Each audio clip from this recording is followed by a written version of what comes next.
Hello friends, मेरा नाम अंजलि श्रीवास्तव है और आपका मेरे चैनल पे बहुत बहुत स्वागत है। आज हम एक ऐसे टॉपिक के बारे में डिस्कस करने वाले हैं जो कि हमारे नर्सिंग फाउंडेशन में हमें पढ़ाया जाता है।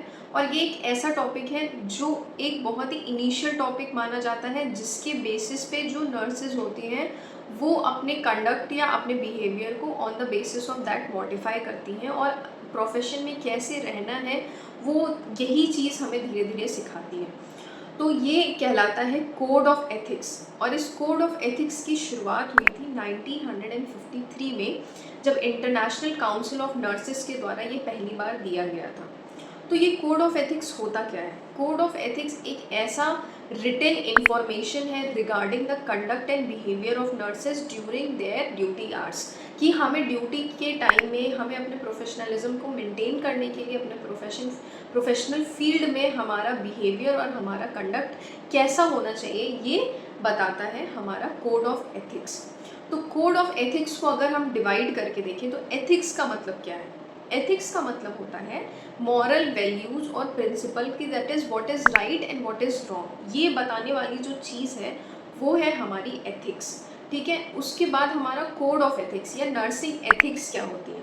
नर्सिंग एथिक्स मतलब ऐसी सेट ऑफ बिहेवियर जो नर्सेस को बिल्डअप करनी है और उसी तरीके से परफॉर्म करना है ड्यूरिंग देयर प्रैक्टिस, और उसी को हम कहते हैं हमारा नर्सिंग एथिक्स। वही बताता है कि किस तरीके से हमें सिचुएशंस को डील करना है और क्या है। ये कोड ऑफ एथिक्स इसीलिए दिया गया ताकि नर्सेस की लाइफ को थोड़ा इजी बनाया जा सके, क्योंकि हमें डॉक्टर और नर्सेस को बेसिकली क्या है, इट्स अ काइंड ऑफ अ, जो प्रैक्टिस हम कर रहे हैं वो तो है, that is a kind of a public dealing, है ना। तो पब्लिक डीलिंग करते समय बहुत सारी ऐसी सिचुएशंस आएंगी जिसमें हमें सोच समझ के डिसीज़न लेना होगा। कभी कभार हम उस चीज़ों में फंस ना जाए और कोई प्रॉब्लम ना आ जाए, लीगली कोई प्रॉब्लम ना आ जाए, उसी चीज़ को मेंटेन करने के लिए बनाया गया कोड ऑफ एथिक्स। तो कोड ऑफ एथिक्स में कुछ हमारे एथिकल प्रिंसिपल्स हैं जिसके बारे में आज हम पढ़ेंगे। कुछ ऐसे टर्म्स हैं जिसका मतलब आपको पता होना चाहिए, तभी आप उस चीज़ को फॉलो कर सकते हैं। तो चलिए आइए शुरू करते हैं। सबसे पहला टर्म है that is considered as autonomy. Autonomy का मतलब क्या है? It's a kind of a freedom for the patient, freedom for the patient to make their own choices. Freedom for a patient to make their own choices का मतलब ये हुआ कि patient के पास राइट है कि अब वो अपने डिसीजंस ले सकता है। कैसे डिसीजन ले सकता है? मतलब उसको क्या करना है, क्या नहीं करना है, कौन सा ट्रीटमेंट उसको अपनाना है, कौन सा ट्रीटमेंट नहीं लेना है।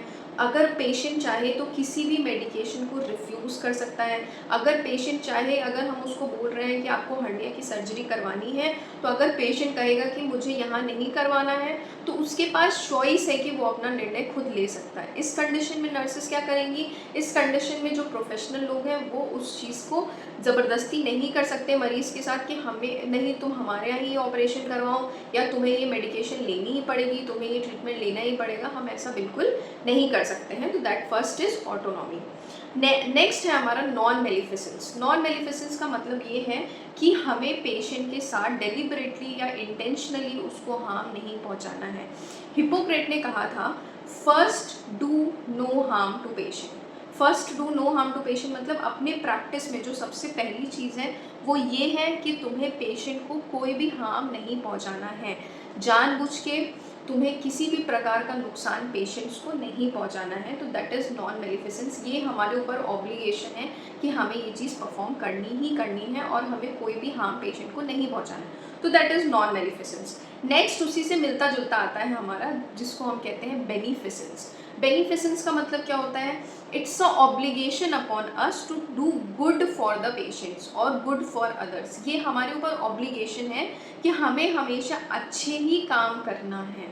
हम किसी का बुरा नहीं कर सकते, स्पेशली जानबूझ के हम किसी का बुरा कभी नहीं कर सकते। हम मान सकते हैं कि हम नर्सेस हैं और हम भी इंसान हैं, तो हमसे भी कोई ना कोई गलतियां हो सकती हैं, ठीक है।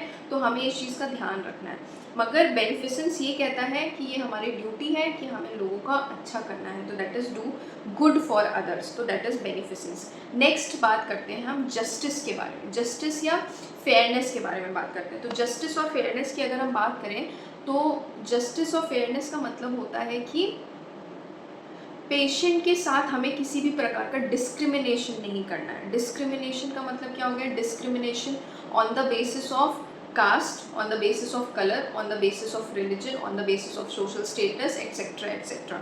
हम हर एक पेशेंट को सेम ट्रीटमेंट देंगे। हम उसको सोशल स्टेटस पे, उसके इकोनॉमिक स्टेटस पे, उसके कलर पे, उसके रिलीजन पे उसको जज करके उसके साथ कोई हार्म नहीं कर सकते। तो that is what regarding justice and fairness, हमें उसके साथ ये चीज़ मेंटेन करके चलना है।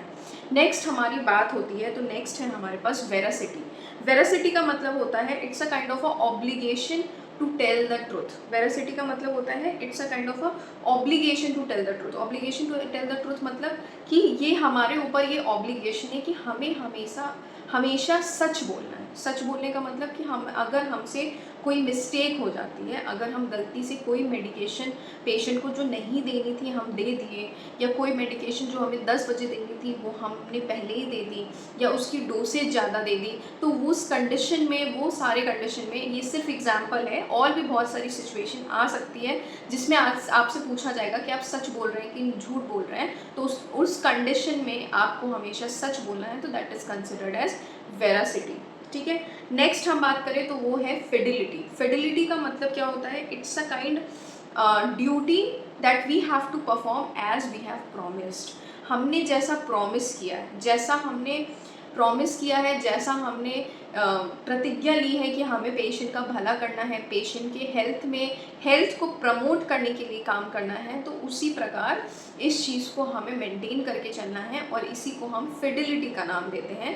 तो ये भी टर्म है जो हमें फॉलो हमेशा करना है, ये भी हमारे एथिकल प्रिंसिपल्स में आता है। नेक्स्ट जो आती है वो हमारे पास है स्टैंडर्ड्स ऑफ केयर और ethical dilemma. Standards of care मतलब क्या हुआ?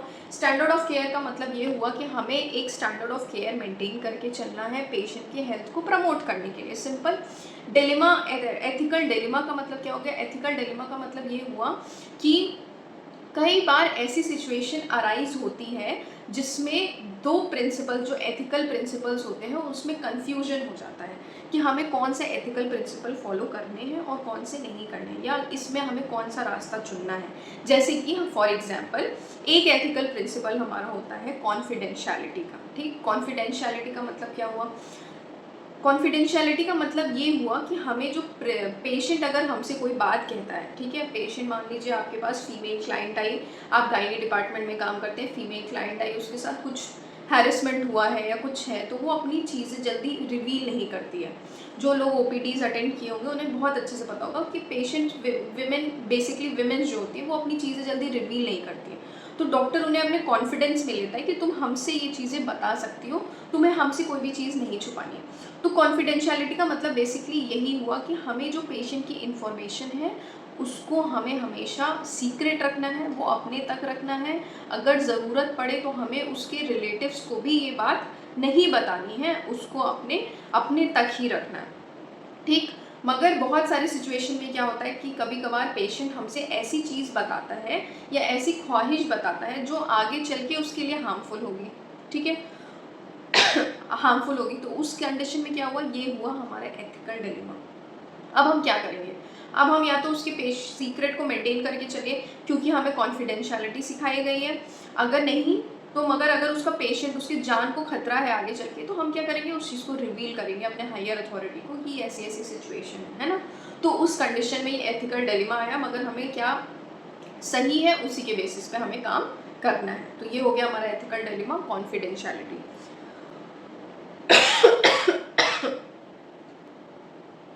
नेक्स्ट लास्ट चीज़ हमारी बची है, दैट इज अकाउंटेबिलिटी।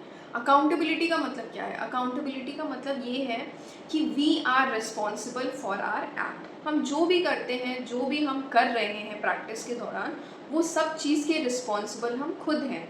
ठीक है। हमें उस चीज़ की रिस्पॉन्सिबिलिटी लेनी होगी। तो that is what the accountability means, that we are responsible for our deeds. हमसे अगर सही हो रहा है तो उसके लिए भी हम रिस्पॉन्सिबल हैं, हमसे अगर कुछ गलत हो रहा है तो उसके लिए भी हम ही रिस्पॉन्सिबल हैं।